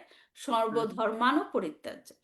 আবার প্রথম দিকে দেখেন ভগবান বলেছে যে কি যদা যদা হি ধর্মস্য গ্লানির্ভবতি ভারত অভ্যুত্থানম অধর্মস্য তদাত্মানাম সৃজাম্যহাম, যে যখন যখন ধর্মের অধপতন হয় এবং অধর্মের অভ্যুত্থান হয়, তখন আমি নিজেকে প্রকাশ করে অবতীর্ণ হই। এবং তিনি এসে কি কাজ করেন? 3টা ধর্মের প্রতিষ্ঠা করেন, ভক্তকে পরিত্রাণায় রক্ষা করেন, সাধুনাং বিনাশায় চ দুষ্কৃতা সাধুদের রক্ষা করেন, ধর্ম সংস্থাপনার্থায়, রাইট, ধর্ম পুনঃসংস্থাপন করে। তো এইখানে ভগবান বলছে তিনি ধর্ম সংস্থাপন করতে আসেন, আবার শেষে গিয়ে বলছেন সমস্ত ধর্ম বর্জন করে দাও। মানে কি হলো? দুইটা কথার মানে কি হলো? প্রথমে তিনি বলছেন ধর্মকে পুনঃস্থাপন করতে আসেন তিনি, রাইট, এবং শেষে গিয়ে বলছেন যে সব ধর্মকে তুমি পরিত্যাগ করো। মানে কি হলো কথাটার? কোন ধর্মের কথা বলছেন? পরিত্যাগ করো, পরিত্যাগ কৈটব করুন। ধর্ম, কৈটব ধর্ম কৈটব ধর্ম, পরিত্যাগ করো। কৈটব ধর্ম। এখানে এই জন্যই দেখেন ভগবদ গীতা যেখানে শেষ হয়েছে ভগবান বলছে ধর্ম পরিত্যাগ করো, সেইখান থেকে শ্রীমদ্ ভাগবতম শুরু হয়েছে কোন ধর্ম তোমার পরিত্যাগ করতে হবে। হ্যাঁ, এটাই হচ্ছে সেই শ্লোক শ্রীমদ্ ভাগবতমে। ধর্ম প্রজিতা কৈটব বাহাত্র পরমং নির্মৎসরণং শতং বেদং বাস্তবমত্র বস্তু শিবদং তাপত্রয়োন্মূলম শ্রীমৎ ভাগবতে মহামুনি কৃতে কিংবা পরৈশ্বর সদ্যরিদ্য বরুদ্ধেহত্র কৃতিভি শুশ্রূষুভি স্তনক্ষণাৎ। মানে কি বলছে? যে জড় বাসনা যুক্ত সব রকমের ধর্ম বর্জন, সব ধরনের ধর্ম সম্পূর্ণভাবে বর্জন করে এই ভাগবত পুরাণ পরম সত্যকে প্রকাশ করেছে, যা কেবল সর্বতোভাবে নির্মৎসর ভক্তরাই হৃদয়ঙ্গম করতে পারেন। পরম সত্য হচ্ছেন পরম মঙ্গলময় বাস্তব বস্তু। সেই সত্যকে জানতে পারলে ত্রিতাপ দুঃখ সমূলে উৎপাটিত হয়। মহামুনি বেদব্যাস উপলব্ধির পরিপক্ক অবস্থায় এই শ্রীমদ্ ভাগবত রচনা করেছেন এবং ভগবত তত্ত্বজ্ঞান হৃদয়ঙ্গম করতে এই গ্রন্থটি যথেষ্ট। সুতরাং অন্য কোনো শাস্ত্র গ্রন্থের আর কি প্রয়োজন? কেউ যখন শ্রদ্ধাবনত চিত্তে ও একাগ্রতা সহকারে এই ভাগবতের বাণী শ্রবণ করেন তখন তার হৃদয়ে ভগবত তত্ত্বজ্ঞান প্রকাশিত হয়। এই শ্লোকের তাৎপর্য অনেক বড়, আজকে মনে হয় তাৎপর্য পড়ে শেষ করতে হবে, নেক্সট উইকে আমরা এটা ব্যাখ্যা করব। এই শ্লোকটি ভাগবতমে হ্যাঁ, এই শ্লোকটি শ্রীমদ্ ভাগবতমের প্রথম স্কন্দের প্রথম অধ্যায়ের দ্বিতীয় নম্বর শ্লোক থেকে উদ্বৃত্ত। মহামুনি কৃতে শব্দ দুটির মাধ্যমে বোঝানো হয়েছে যে শ্রীমদ্ ভাগবত সংকলন করেছেন মহামুনি বেদব্যাস। যেহেতু তিনি নারায়ণের অবতার, তাই তিনি নারায়ণ মহামুনি নামেও পরিচিত। এই ব্যাসদেব একজন সাধারণ মানুষ নন, পক্ষান্তরে তিনি হচ্ছেন পরমেশ্বর ভগবানের শক্তাবেশ অবতার। শক্তাবেশ অবতার মনে আছে কে কারা? পৃথু মহারাজ। না, মানে কারা শক্তাবেশ অবতার কারা? যারা ভগবানের ভগবানের একটা বিশেষ শক্তি নিয়ে শক্তি আসে। নিয়ে অবতারিত হয়েছেন। পরমেশ্বর ভগবান ও তার ভক্তদের দিব্য লীলা বিলাস বর্ণনা করে তিনি এই শ্রীমদ্ ভাগবত সংকলন করেছেন। শ্রীমদ্ ভাগবতে পরম ধর্ম ও কৈতব ছল ধর্মের মধ্যে পার্থক্য স্পষ্টভাবে নিরূপিত হয়েছে। বেদান্ত সূত্রের এই মূল ভাষ্যে বর্ণনা করা হয়েছে যে কতিপয় কপট ধর্ম রয়েছে যেগুলিকে ধর্ম বলে প্রচার করা হয়, কিন্তু সেগুলি যথার্থ ধর্মের সমস্ত বিধিনিষেধ ও মূল শিক্ষাকে অবহেলা করে। জীবের প্রকৃত ধর্ম হচ্ছে তার স্বাভাবিক প্রবৃত্তি, কিন্তু কৈটব ধর্মগুলি হচ্ছে এক ধরনের অজ্ঞানতা যা কৃত্রিমভাবে জীবের শুদ্ধ চেতনাকে কতগুলি প্রতিকূল অবস্থার দ্বারা আচ্ছাদিত করে রাখে। মানে কৈটব ধর্ম মানে কৃত্রিম ধর্ম, যেটা মনের স্তরে এই কৃত্রিম ধর্ম যখন আধিপত্য বিস্তার করে তখন প্রকৃত ধর্ম সুপ্ত থাকে। জীব নির্মল হৃদয়ে ভগবানের কথা শ্রবণ করার মাধ্যমে, আমি যেগুলো হাইলাইট করেছি এখানে এগুলো নিয়ে আমরা আলোচনা করব নেক্সট ক্লাসে, জীব নির্মল হৃদয়ে ভগবানের কথা শ্রবণ করার মাধ্যমে তার এই সুপ্ত স্বাভাবিক ধর্মকে জাগরিত করতে পারে। শ্রীমদ্ ভাগবতে যে ধর্ম বর্ণিত হয়েছে তা সব রকমের অপূর্ণ ও কৈটব ধর্ম থেকে সম্পূর্ণ আলাদা। ধর্মকে নিম্নলিখিত 3টি ভাগে ভাগ করা যায়: সকাম কর্ম বা কর্মকাণ্ড, জ্ঞান বা যোগের পন্থা বা জ্ঞান কাণ্ড, এবং প্রেমময়ী সেবার দ্বারা ভগবানের আরাধনা বা উপাসনা কাণ্ড। কর্মকাণ্ড ধর্মীয় অনুষ্ঠানের দ্বারা অলঙ্কৃত হলেও তার উদ্দেশ্য হচ্ছে পার্থিব অবস্থার উন্নতি, যে ধর্মের উদ্দেশ্য। এই পন্থাটি কপট বা প্রতারণাপূর্ণ, কারণ তা কখনোই জীবকে জড়জগতের বন্ধন থেকে মুক্ত করে পরমার্থ প্রদান করতে পারে না। জীব জড়জাগতিক দুঃখ দুর্দশা থেকে অব্যাহতি লাভের জন্য নিরন্তর সংগ্রাম করে চলেছে, কিন্তু কর্মকাণ্ড অনুশীলন করার মাধ্যমে সে কেবল জড়জগতের সাময়িক দুঃখ বা সাময়িক সুখই লাভ করে। পুণ্যকর্মের ফলে সে ক্ষণস্থায়ী জড়সুখ ভোগ করে এবং পাপ কর্মের ফলে দুঃখ দুর্দশা ভোগ করে। তাই জড়জগতের সর্বোচ্চ সুখভোগের স্তরে অধিষ্ঠিত মানুষেরাও জন্ম, মৃত্যু, জরা ও ব্যাধির ক্লেশ থেকে মুক্ত হওয়ার চেষ্টা করে, যা সকাম কর্মের তথাকথিত ধর্ম অনুষ্ঠানের মাধ্যমে তারা কখনোই লাভ করতে পারে না। জ্ঞান আহরণের পন্থা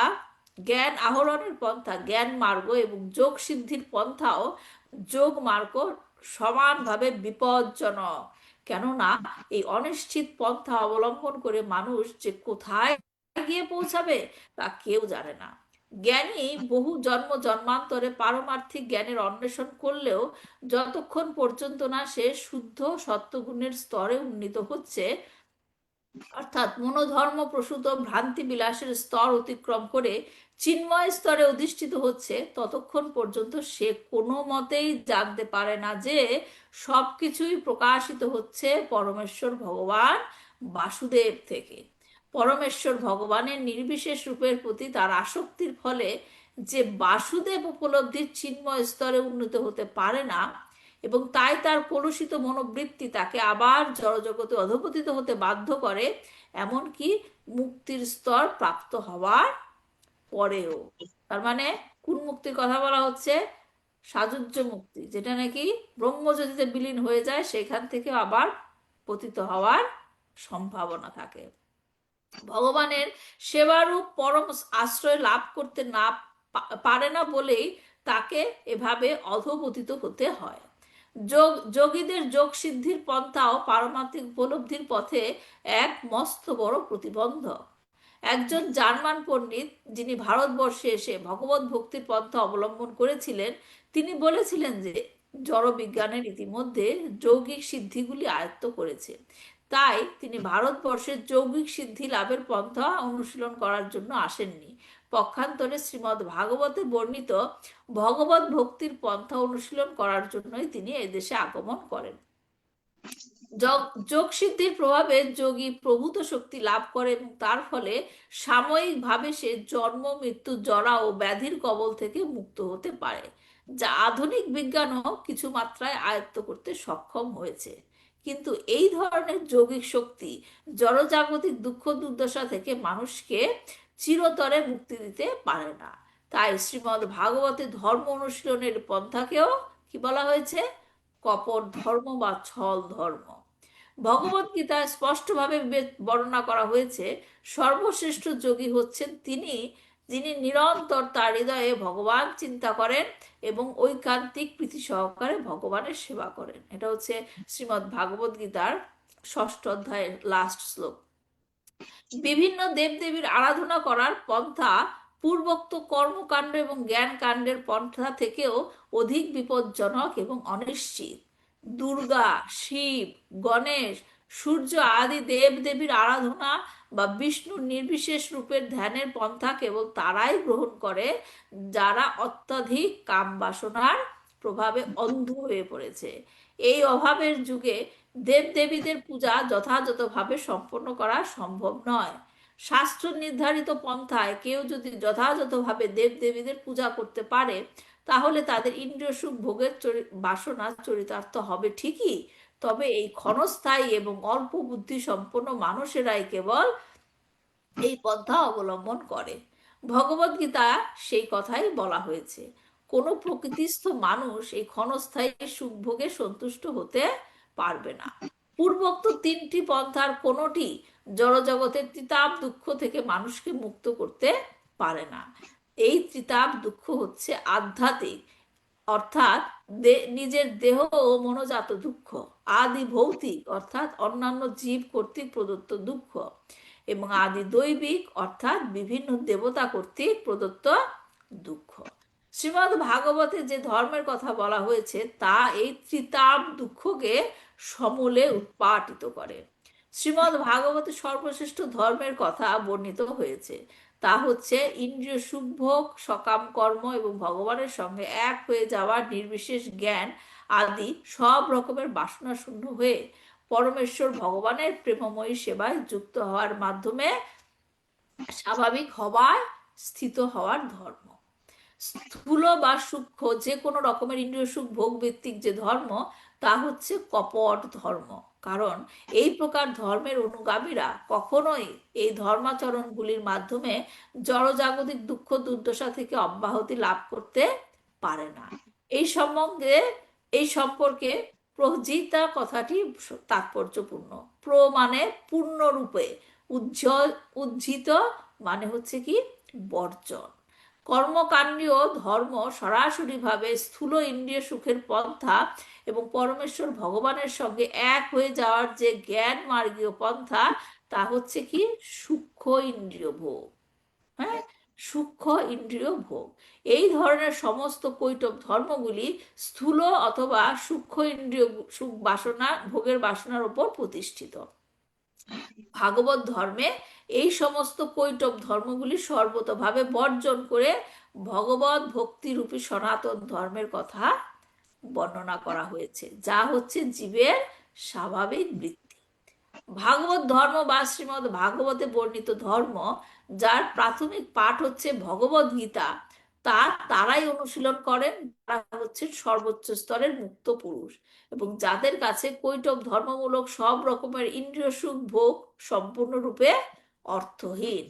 সকাম কর্মপরায়ণ ভোগী, যোগী, জ্ঞানী এবং মুক্তিকামীদের সকলেরই উদ্দেশ্য হচ্ছে তাদের জড়জাগতিক অবস্থার উন্নতি সাধন করা।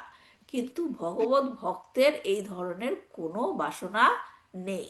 তারা পরমেশ্বর ভগবানের সেবা করেন কেবল ভগবান শ্রীকৃষ্ণের সন্তুষ্টি বিধানের জন্য। নিজের ইন্দ্রিয় তৃপ্তির উদ্দেশ্যে তথাকথিত অহিংসা এবং পুণ্যের কথা চিন্তা করে অর্জুন স্থির করেছিলেন যে তিনি যুদ্ধ করবেন না। কিন্তু তিনি যখন সর্বতভাবে পরমেশ্বর ভগবানের শরণাগত হয়ে সম্পূর্ণরূপে ভাগবত ধর্মের মর্ম উপলব্ধি করেছিলেন, তখন তিনি তার সিদ্ধান্ত পরিবর্তন করেছিলেন এবং ভগবানের সন্তুষ্টি বিধানের জন্য যুদ্ধ করতে সম্মত হয়েছিলেন। তখন তিনি বলেছিলেন, নষ্টমোহ স্মৃতির লব্ধা তৎপ্রসাদায়ান মায়াচ্যুত স্থিত হস্মি গত সন্দেহ করিষ্যে বচনং তব। হে কৃষ্ণ, হে অচ্যুত, আমার মোহ বিনষ্ট হয়েছে। তোমার কৃপায় আমি আমার স্মৃতি লাভ করেছি, আমার সন্দেহ দূর হয়েছে এবং আমি এখন যথার্থ তত্ত্বজ্ঞানে স্থিত হয়েছি। এখন আমি তোমার নির্দেশ অনুসারে কর্ম করতে সম্পূর্ণভাবে প্রস্তুত। এই বিশুদ্ধ চেতনায় অধিষ্ঠিতই হওয়াই হচ্ছে জীবের ধর্ম। তথাকথিত যে সমস্ত ধর্ম এই পরম নির্মল পারমার্থিক স্তরে অধিষ্ঠিত হতে বাধা দেয়, সেইগুলি হচ্ছে কপট ধর্ম বা ছল ধর্ম। প্রকৃত ধর্ম হচ্ছে স্বতঃস্ফূর্তভাবে ভগবত প্রেমে মগ্ন হয়ে ভগবানের সেবা করা। জীব তার স্বরূপে ভগবানের নিত্য সেবক, আর এভাবে ভগবানের সেবা করাই হচ্ছে তার নিত্য ধর্ম। পরমেশ্বর ভগবানকে এখানে বস্তু বলে বর্ণনা করা হয়েছে এবং জীবকে বাস্তব বা বস্তুর অসংখ্য আপেক্ষিক অস্তিত্ব বলে বর্ণনা করা হয়েছে। পরম বস্তুর সঙ্গে আপেক্ষিক বাস্তবাংশের সম্পর্ক কখনোই বিনষ্ট হয় না, কেননা তা হচ্ছে বাস্তবাংশের স্বাভাবিক ধর্ম। জড়া প্রকৃতির সংস্পর্শে আসার ফলে জীব ভবরোগের দ্বারা আক্রান্ত হয়। এই ভবরোগ নিরাময় হচ্ছে মানব জীবনের পরম লক্ষ্য। এই রোগের শুশ্রূষা হচ্ছে ভাগবত ধর্ম বা সনাতন ধর্ম। সেই কথা শ্রীমদ্ ভাগবতে বিস্তারিতভাবে বর্ণিত হয়েছে। তাই কেউ যদি তার পূর্বজন্মের সুকৃতির ফলে এই শ্রীমদ্ ভাগবতের অমৃতময় বাণী শ্রবণে ঐকান্তিকভাবে আগ্রহী হন, তাহলে তিনি তৎক্ষণাৎ তার হৃদয়ে পরমেশ্বর ভগবানের উপস্থিতি উপলব্ধি করতে পারেন এবং তার ফলে তার জীবন সার্থক হয়। হ্যাঁ, এটা খুব একটা গুরুত্বপূর্ণ শ্লোক শ্রীমদ্ ভাগবতে, এবং এখানে শ্রীমদ্ ভাগবতের 8টি কোয়ালিটির কথা বর্ণনা করা হয়েছে, যেটা আমরা নেক্সট ক্লাসে বিশদভাবে আলোচনা করব। তো আজকে এই পর্যন্তই রাখছি। আজকে যা পড়া হলো, কারো কোনো প্রশ্ন আছে? মোক্ষটা আর একটু বলুন না। মোক্ষ হচ্ছে যেটা নাকি এখানে ধর্ম অর্থ কাম মোক্ষ কথা বলা হয়েছে। এইখানে যে মোক্ষটার কথা বলা হচ্ছে সেটা হচ্ছে কি সাযুজ্য। সাযুজ্য মানে হচ্ছে যে আমরা পড়েছি না, ভগবানকে বোঝার 3টা স্তর আছে: ব্রহ্মজ্যোতি, তারপর কি পরমাত্মা, পরমাত্মা, তারপর হচ্ছে কি ভগবান। ভগবান। ভগবান। এখন যে ব্রহ্মজ্যোতি, সেটা হচ্ছে কি, সেটাও ভগবান থেকে আসে, কিন্তু সেটা হচ্ছে ভগবানের দেহের বা গোলক বৃন্দাবনের রশ্মিচ্ছটা। এখন এইখানে যে মোক্ষর কথা বলা হচ্ছে সেটা হচ্ছে সাযুজ্য। সাযুজ্য মানে কি, আমি বিলীন হয়ে যাব, আমি সেই ব্রহ্মজ্যোতিতে বিলীন হয়ে যাব। তার মানে নিজের কোনো এক্সিস্টেন্স থাকবে না, কোনো স্বতন্ত্রতা থাকবে না, নিজের কোনো অস্তিত্ব থাকবে না। হ্যাঁ, সেই আম, যে মুক্তিটা সেটা হচ্ছে সাযুজ্য মুক্তি। এখন এখানে যেটা বলা হচ্ছে কৈটব ধর্ম, তারা হচ্ছে ধর্ম অর্থ মোক্ষ, ধর্ম অর্থ কাম, এটা জড় জগতের লেভেলে, সেটা করার পরে তারা স্পিরিচুয়াল লেভেল, আধ্যাত্মিক লেভেলে যে জিনিসটা চায় সেইখানেও তাদের কামনা বাসনা থাকে যে আমি আর কোনো কিছু করতে পারবো না, নিজের শান্তির জন্য আমি সেখানে বিলীন হয়ে যাব। রাইট? কিন্তু সেটা মানে কি, আহ, অনুমোদিত নয়। হ্যাঁ, সেটা অনুমোদিত নয়। এই জন্য তারা কি এরকম চক্রে আবদ্ধ হয়ে থাকে, জড়জগতে আবদ্ধ হয়ে থাকে, কি ধর্ম অর্থ কামের প্রভাবে। এবং তারা যখন উপরে চলে যায়, সেটাও একটা চক্রের মধ্যে পড়ে, কারণ সেই ব্রহ্মজ্যোতিতে বিলীন হয়ে গেলেও তাদের পতিত হওয়ার সম্ভাবনা থাকে। পতিত হলে আবার তারা জন্ম নিবে, আবার সেই ধর্ম অর্থ কামের মধ্যে ডুববে, আবার তারা মোক্ষ চাইবে। কিন্তু তাদের মোক্ষ যে চাওয়াটা, সেটা বৈকুণ্ঠে যাওয়া না। হুম। কারণ তারা সেসবের মধ্যে আর নিজে থাকতে চায় না, নিজের শান্তি, নিজের কথা স্বার্থ সিদ্ধি, এর জন্য সেটাকে বলা হচ্ছে কি প্রতারণামূলক ধর্ম। ঠিক আছে? আর যেটা আরেকটা নাকি বৈকুণ্ঠের যে সমস্ত মুক্তিগুলি, লিবারেশন, সেটা আপনি নাম তো বললেনই, শালুক্কা, সারুপ্পা, সামিপ্পা, আর হচ্ছে ষাষ্ঠী। সেইখানেও কি থাকে, ভগবানের অ্যাসোসিয়েশনে থাকবে, কিন্তু সেখানে কি থাকে, বৈভব, অপুলেন্স, কারণ বৈকুণ্ঠ লোক তো বৈভবের জায়গা, রাইট? কিন্তু ভগবত ভক্তরা কি চায়, ভগবানের সেবা করতে। এর জন্য তারা বৈকুণ্ঠ লোকের সেই মুক্তিগুলো তারা কামনা করে না। হ্যাঁ, তারা স্বতন্ত্রতা মানে নিজের এক্সিস্টেন্স, তারা হারিয়ে ফেলতে চায় না, তারা নিজের স্বতন্ত্রতা বজায় রেখে ভগবানের সেবা করতে চায়। এর আগের ক্লাসে আমি একটা উদাহরণ দিয়ে এটা বুঝিয়েছিলাম, এটা মানে জানি না কারোর মনে আছে কিনা। যেমন আমরা যখন প্রেগনেন্ট, যারা নাকি এখানে মা আছেন, হ্যাঁ, তারা বুঝতে পারবেন, যখন নাকি প্রেগনেন্ট হয়েছিলেন, তখন সন্তান কি পেটে ক্যারি করেছেন, রাইট? তখনকার একটা অনুভূতি, এবং যখন নাকি বাচ্চাটার জন্ম হলো, আপনার ছেলে বা মেয়ে, তখন তাকে অবশ্যই প্রেগনেন্ট অবস্থায় তার টেক কেয়ার করেছেন, সে যেন পেটের ভিতর ভালো থাকে, রাইট? কিন্তু যখন তার জন্ম হলো, তাকে যখন কোলে নিয়ে তার যত্ন করছেন, এই দুইটার মধ্যে কি পার্থক্য পান? যারা সেটাকে মা ধরা তাদেরকে জিজ্ঞাসা করছি, হচ্ছে। মাতাজিও বলতে পারেন। না, ঠিক কি আছে মা, বলো। অনুভূতিটা ছিল যখন আপনার বেবি পেটের ভেতর ছিল, তখন একটা অনুভূতি, আর যখন তার জন্ম হলো তাকে কোলে নিয়ে তার যত্ন করছেন, এই দুইটা অনুভূতির মধ্যে পার্থক্য কি বলেন? বলবো মাতাজি, একটা বলেন। হলো যে ও তখন ফিল করতাম যে আমার ভিতরে কেউ একজন আছে। আর হুম। যখন বাচ্চাটা আমি কোলে নিলাম তখন আমি তার রূপটা দেখলাম, হুম। তার আকার আকৃতি সবকিছু দেখলাম, কিন্তু হুম। ততদিন তো আমি তাকে কিছু দেখি নাই। হুম।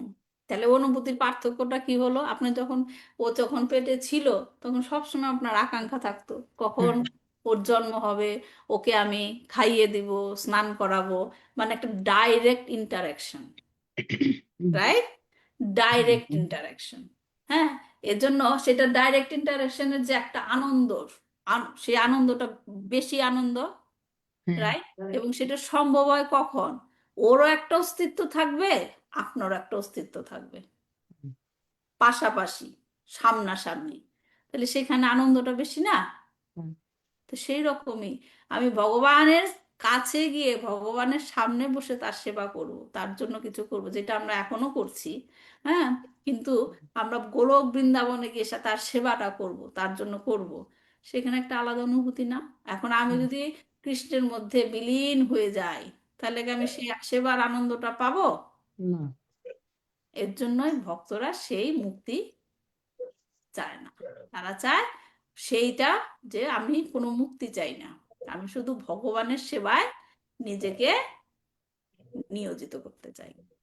এবং সেই যে সেবা করব, সেইখানেও কিন্তু নিজের আনন্দের জন্য করছে না, কি করছে? ভগবানের আনন্দিত। ভগবানের যাতে আনন্দ হয়।